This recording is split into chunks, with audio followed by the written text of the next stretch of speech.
Vous voulez qu'on parle biologie et systématique? Bienvenue dans le labo du docteur Paléo. Aujourd'hui, on arrête pour un moment tous ces voyages temporels pour se consacrer à de la classification.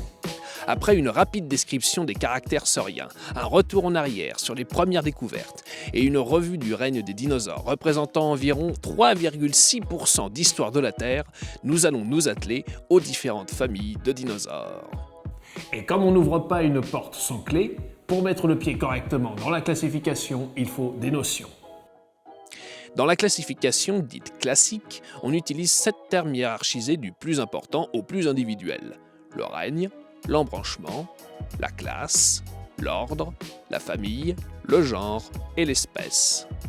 Un véritable système de poupées russes instauré en 1735 par le biologiste suédois Carl von Linné. Il forme ainsi les bases de la systématique moderne. Prenez une poule, par exemple.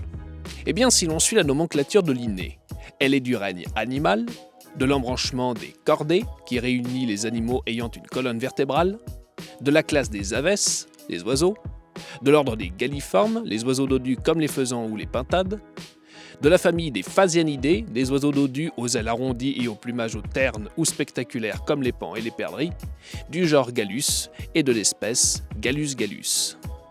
C'est le cas des dinosaures, également considérés comme un superordre de reptiles. Ce superordre est divisé en 2 ordres distincts, les ornithischiens et les saurischiens. Leur différence tient à la forme du bassin. Chez les ornithischiens, le pubis et l'ischium sont parallèles, tandis que chez les saurischiens, ils sont perpendiculaires. Les ornithischiens sont à nouveau divisés en 3 sous-ordres différents. Les ornithopodes, qui regroupent les dinosaures à queue rigide et aux pattes arrière plus grosses que les pattes avant, comme l'iguanodon ou l'hypsilophodon. Les marginocéphales, qui regroupent les dinosaures au crâne dégarni ou présentant une crête osseuse qui se prolonge vers l'arrière, comme le tricératops ou le pachycéphalosaure. Et les thyréophores, qui regroupent les dinosaures présentant une queue munie d'armes pour se défendre, comme le stégosaure ou l'ankylosaure. Les saurischiens, eux, ne comptent que 2 sous-ordres différents. Les sauropodomorphes, des dinosaures herbivores quadrupèdes au long cou, et les théropodes, groupe qui comprend la quasi-totalité des dinosaures carnivores, tous bipèdes, et auquel est rattaché le clade des oiseaux. Nous aurons le temps durant les autres cours de discuter plus en détail de chaque sous-ordre et famille de dinosaures.